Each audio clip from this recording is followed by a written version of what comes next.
DPI പിന്തുണയിൽ അധികാരത്തിലേറി Vembayam panchayat പ്രസിഡന്റിനെ vice പ്രസിഡന്റിനെതിരെ Congress അച്ചടക്ക നടപടിയെടുത്തു.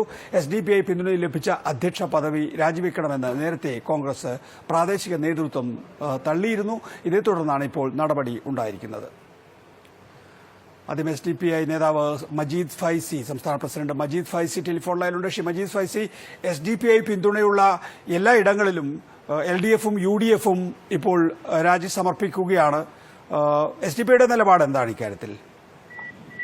എന്താണ് ക്ലിയർ ആയില്ല? SDPIയുടെ പിന്തുണയോടുകൂടി അധികാരത്തിലേറിയ ഇടങ്ങളിൽ LDFും UDFും രാജിവെക്കുകയാണ്. SDPIയുടെ ഇക്കാര്യത്തിലുള്ള നിലപാട് എന്താണ്? SDPIക്ക് എന്ന് പറയാനാണ് SDPI അവരുടെ നിലപാടുകൾ അവർ തിരുത്തേണ്ടതുണ്ട് എന്നാണ് SDPIക്ക് പറയാനുള്ളത്. ഈ നിലപാട് ഇവര് പിന്തുണ ചോദിച്ചിട്ടാണോ പിന്തുണ കൊടുത്തത്, അതോ സ്വമേധയാ പിന്തുണ കൊടുത്തതാണോ? ഇപ്പൊ രാജിവെക്കുന്നത് കാണുമ്പോൾ സ്വമേധയാ പിന്തുണ കൊടുത്തു എന്നാണല്ലോ തോന്നുന്നത്. അല്ല, അങ്ങനെ സ്വമേധയാ പിന്തുണ കൊടുക്കാൻ ഒരു ജനപ്രതിനിധിക്ക് അവിടുത്തെ പ്രാദേശിക വികസനത്തിന് ഏറ്റവും അനുയോജ്യനാണെന്ന് തോന്നുന്ന ഒരു വ്യക്തിയെ പ്രസിഡന്റ് തെരഞ്ഞെടുപ്പില് പിന്തുണയ്ക്കാനുള്ള സ്വാതന്ത്ര്യമുണ്ട്. അത് നിഷേധിക്കുന്നത്, പ്രത്യേകിച്ച് BJPയെയും SDPയെയും ഒക്കെ ഒരേപോലെ കാണുന്നത് ഇത് രാഷ്ട്രീയമായി ഒരിക്കലും വർത്തമാന ഇന്ത്യ സാഹചര്യത്തിൽ തുടരാൻ സാധിക്കാത്ത ഒരു നയമായിരിക്കും. ഇന്നല്ലെങ്കിൽ നാളെ ഇവിടെ LDFും UDFും അത് തിരുത്തേണ്ടി വരും. BJPയോടും SDPIയോടും വെൽഫെയർ പാർട്ടിയോടും പോലും ഇപ്പോൾ UDF അടക്കം തൊട്ടുകൂടായ്മ കാണിക്കുന്നുണ്ട്. അത് നിങ്ങളുടെ വർഗീയ നിലപാട് കൊണ്ടാണ് എന്നാണ് വിശദീകരണം, ശ്രീ മജീദ് ഫൈസി. അല്ല, അത് വിശദമായ ചർച്ച ചെയ്യേണ്ട ഒരു വിഷയമാണ്. ആരാണ് ഇവിടെ വർഗീയത പുലർത്തുന്നത്? ആരുടെ വർഗീയതയാണ് ഇവിടെ യഥാർത്ഥത്തിൽ ഇന്ത്യൻ ജനാധിപത്യത്തെ ദുർബലപ്പെടുത്തുന്നത്? ഇതൊക്കെ വിശദമായ ചർച്ച ആവശ്യമുള്ള സംഗതിയാണ്. യഥാർത്ഥത്തിൽ ഇതൊക്കെ ഒരു വോട്ട് ബാങ്ക് രാഷ്ട്രീയത്തിൽ നിന്നുകൊണ്ടുള്ള ശരി, അതൊരു പൊതുവിഷയമാണ്. താങ്കൾ പറഞ്ഞതുപോലെ വിശദമായി ചർച്ച ചെയ്യേണ്ടതാണ്. ഇപ്പോ മഞ്ചേശ്വരം ബ്ലോക്ക് അടക്കമുള്ള ഇടങ്ങളിൽ ലീഗ് ഇതുവരെ പ്രാദേശിക നേതൃത്വത്തിനെതിരെ നടപടിയെടുക്കുകയോ രാജിവെക്കണമെന്ന് ആവശ്യപ്പെടുകയോ ചെയ്തിട്ടില്ല. മഞ്ചേശ്വരത്തില്ല, കുമ്പളയിലില്ല.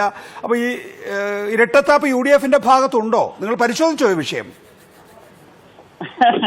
അല്ല, അത് UDF അവര് ഓരോ സ്ഥലത്തും പ്രാദേശിക സ്വഭാവത്തോടു കൂടെ നിലപാടെടുക്കുക. അതൊന്നും വ്യക്തമായ നിലപാടില്ല. UDFനാണെങ്കിലും LDFനാണെങ്കിലും ഒരു BJP പ്രതിനിധിയുടെ പിന്തുണയോടുകൂടി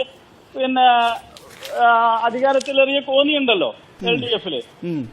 അപ്പൊ കൃത്യമായ നിലപാടില്ല. ഇല്ല, റാന്നിയിലാണ് നിലപാട്. റാന്നിയിലെ നിലപാട് കൃത്യമായിട്ട് ഇപ്പോൾ LDF പ്രഖ്യാപിച്ചിരിക്കുന്നു. റാന്നിയിലെ പഞ്ചായത്ത് പ്രസിഡന്റിനെ LDF എന്ന സംവിധാനത്തിന് എങ്ങനെയാണ് പുറത്താക്കാനാവുക എന്നോട് ചോദിക്കരുത്. പക്ഷെ LDF പുറത്താക്കിയിരിക്കുന്നു എന്നാണ് വാർത്ത. ഇതൊക്കെ ഒരു താൽക്കാലികമായ ഒരു വോട്ടയടക്കൽ മാത്രമാണ്. അതിനപ്പുറം ഈ പാർട്ടികൾക്കൊന്നും ഇവരുടെ ഈ നിലപാടിൽ ഇവര് വ്യക്തമാക്കേണ്ട ഒരു കാര്യം, ഈ BJPക്കെതിരെ എല്ലാവരും ഒന്നിച്ചു നിൽക്കേണ്ട ഈ വർത്തമാന ഇന്ത്യൻ സാഹചര്യത്തില് ഈ നിലപാട് ശരിയാണോ അല്ലേ എന്നത് അവരൊന്ന് പരിശോധിക്കും. അവരത് കൃത്യമായി വിശദീകരിക്കുന്നുണ്ട്. BJP മാത്രമല്ല, SDPI അടക്കമുള്ള കക്ഷികളുടെ ന്യൂനപക്ഷ വർഗീയതയും ഈ ഘട്ടത്തിൽ എതിർക്കപ്പെടേണ്ടതാണ് എന്നുള്ളതാണ് നിലപാട്.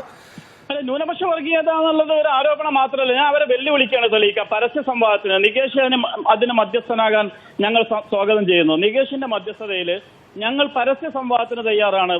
ന്യൂനപക്ഷ വർഗീയതയെക്കുറിച്ച് SDPI വർഗീയ പാർട്ടിയാണോ അല്ലേ എന്നതിനെ കുറിച്ച് പരസ്യമായ സംവാദത്തിന് നികേഷിന്റെ മധ്യസ്ഥതയിൽ ഞങ്ങൾ തയ്യാറാണ്.